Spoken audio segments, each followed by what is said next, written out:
Spotted lanternflies are back in Northeast Ohio, what you need to know. The return of spotted lanternflies in Northeast Ohio, what you need to know. Once again, the spotted lanternflies are making their presence felt in Northeast Ohio, and while they may not have reached their full size yet, it's time to prepare for some serious squishing and smashing. Cleveland, the spotted lanternflies have reappeared in Northeast Ohio, and residents should be on high alert. News 5 recently interviewed Brad McBride, the district manager at Davey Tree Expert Company, who shared insights on what to expect and how to proactively manage this situation. Currently, they are in their nymph stage, which is already causing some damage, but once they mature into adults, the level of destruction they can inflict will increase significantly, McBride explained. Understanding spotted lanternflies. So, what exactly are these spotted lanternflies? According to McBride, these insects are notorious for feeding on trees by piercing the plant and sucking out its sap. This feeding method not only nourishes them but also leads to considerable harm to the trees. These invasive pests, characterized by their striking red, black, and white coloration, were a major nuisance last summer, affecting over 70 different plant species. They're back. Spotted lanternflies spotted in Rocky River ***. In a related report, McBride noted that the number of spotted lanternflies found this year has increased dramatically, doubling or even tripling compared to last year. This alarming trend suggests that this summer could be even more problematic than the last. These insects originate from other countries, and upon arriving in the United States, they lack natural predators that would typically keep their populations in check in their native habitats, McBride stated. Effective strategies for managing spotted lanternflies. Fortunately, there are several strategies to identify and manage these pests before they escalate into a larger issue. First, McBride advises keeping an eye out for what he refers to as SAP. Tree sap can be an indicator of their presence, as it often drips down from the trees after passing through the insect's digestive system, he noted. Additionally, reaching out to a pest control expert early on can be beneficial. Taking action now can significantly reduce their population, which in turn limits the number of eggs they can lay once they reach adulthood. Collaborating with a professional is key, McBride emphasized. Lastly, while squishing the insects may provide some relief, it might not yield the desired results. There are various articles suggesting DIY methods for dealing with them, but the effectiveness can vary greatly, McBride cautioned. We're here to keep you informed. Would you like us to continue monitoring this story? Let us know your thoughts. Copyright 2025 Scripps Media Incorporated. All rights reserved. This material may not be published, broadcast, rewritten, or redistributed. Sign up for What Happened Now, a daily newsletter that highlights the most important news in the Cleveland area. Fighting spotted lanternflies, a winemaker's perspective. Invasive pests like the spotted lanternfly can devastate entire ecosystems, and for winemakers in Maryland, this bug has become a relentless foe that's hard to shake off. Since it first appeared in Pennsylvania back in 2014, it's spread rapidly, turning what might seem like a minor nuisance into a full-blown crisis for grape growers. Take Robert Butts, a lifelong farmer and co-owner of Windridge Vineyards in Montgomery County. You can check out their story at windridge.wine. At first, he didn't lose much sleep over it, thinking, invasive species come and go, I've seen my share. But as he quickly learned, this one is different, especially for those in the grape business. The real headache with the spotted lanternfly stems from its love for sweet nectar, particularly the kind found in grapevines that are the backbone of wines like those produced at Windridge. These insects feed aggressively, sucking out the sap and weakening the plants to the point where they can die off completely. To put it in simple terms, imagine a vine as a living straw drawing nutrients from the soil. When lanternflies pierce it and drain the resources, it's like the plant is being starved or infected, leading to stunted growth or even total collapse.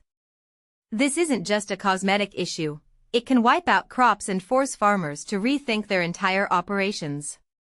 But here's where it gets controversial. While Windridge has been careful with chemical controls, Boasting one vineyard that's entirely free of insecticides, they've had to ramp up spraying for specific threats.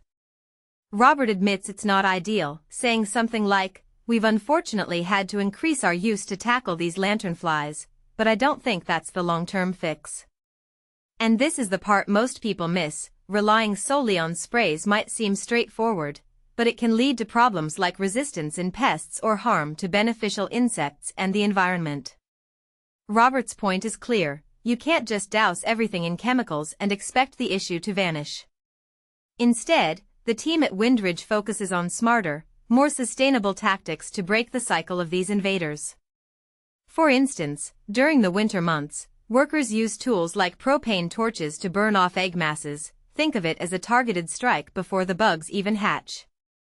Others might scrape them away manually, showing that there are low-tech options that can be just as effective. Robert also talks about spacing out his vines away from natural hideouts like hedgerows, which can act as highways for the lanternflies to move around. On his land, he's observed that these pests gravitate towards certain trees, such as walnut trees and the notorious ailanthus, often called the tree of heaven. When it comes to managing these host plants, Robert makes calculated choices. He leaves the walnut trees be because they're a cherished, native species with historical value, providing habitat for wildlife and adding to the farm's biodiversity.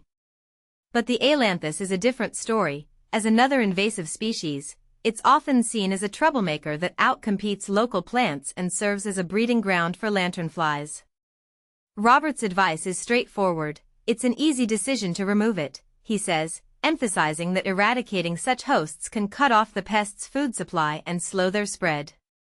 Don't forget to stay updated on stories like this by signing up for our newsletter right here, where we deliver the latest headlines straight to your inbox. And if you're curious about more, I'm Kate Ryan, part of the award-winning team at WTOP News, where I dive into how government decisions impact everyday life, from local farms to your dinner table. But let's not stop there. This topic can really get people talking. Is completely wiping out invasive host plants like ailanthus the best strategy, or could it disrupt the ecosystem in unintended ways? Some might argue that a more integrated approach, blending natural predators or biological controls, could be key, while others swear by aggressive chemical methods. What do you think? Have you dealt with invasive species in your own backyard, and do you agree with Robert's hands-on tactics? Share your thoughts in the comments. I'd love to hear if you think we can find a balance or if it's time for bolder action. Spotted lanternflies invade Nova. Adult stage and management tips. The spotted lanternflies have reached maturity, and they're everywhere in Northern Virginia. This summer, you can expect to encounter these annoying insects quite frequently. By Maggie Roth, https://northernvirginiamag.com/author/mroth, July 17, 2025 at 11:24 a.m. They're back in full force. After spending months lurking in the lawns of Northern Virginia during their nymph stages, a significant number of spotted lanternflies have now matured into adults. This means that whenever you step outside, you're likely to spot several of these winged pests. Residents began to notice these lanternflies early in the spring, when they were still in their juvenile nymph stages. https://northernvirginiamag.com/news/2025/06/27/keep-and-id-out-for-red-spotted-lanternfly-in-nova. Initially, they appeared as tiny black and white insects, which then transitioned into slightly larger red forms. Now, as we reach mid-July, many have completed their transformation into adults, although you may still see some of the red nymphs, as not all of them mature simultaneously. According to the Virginia Cooperative Extension, https://www.pubs.ext.vt.edu/ento/ento-180/html, the adult lanternflies will be most prevalent in August, and they will start laying eggs around September. This egg-laying process will continue into November, after which the cold winter temperatures typically eliminate any remaining adults.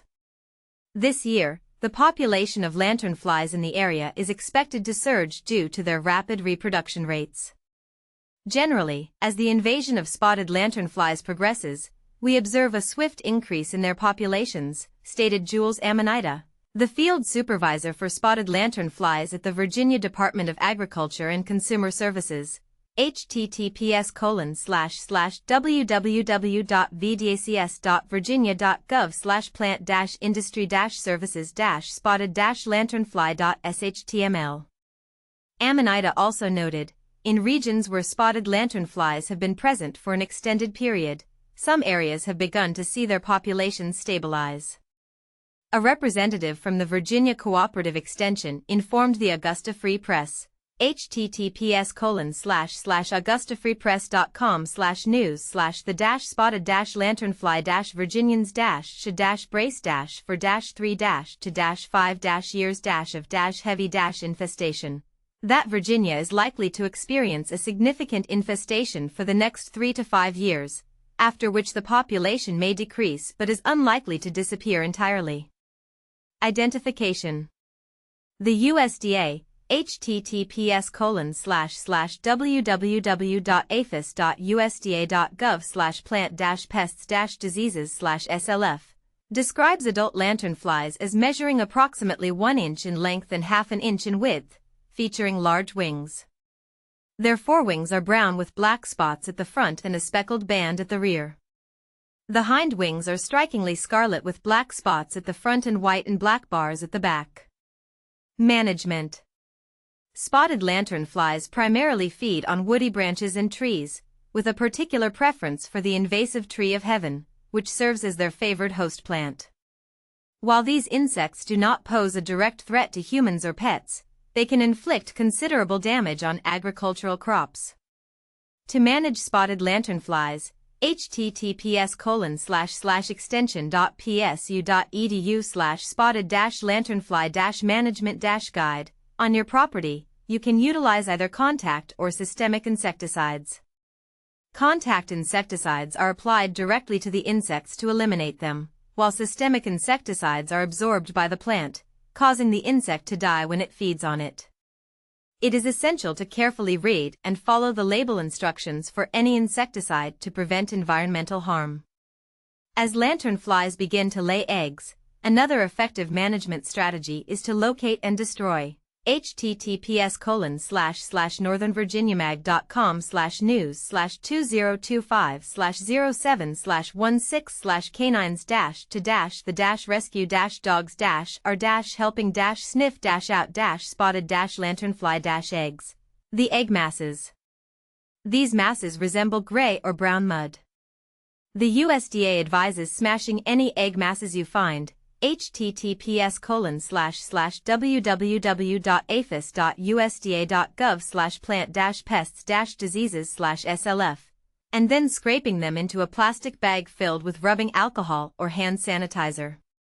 Another approach to managing these pests is to identify and remove any tree of heaven from your property, as it is a preferred host for lanternflies.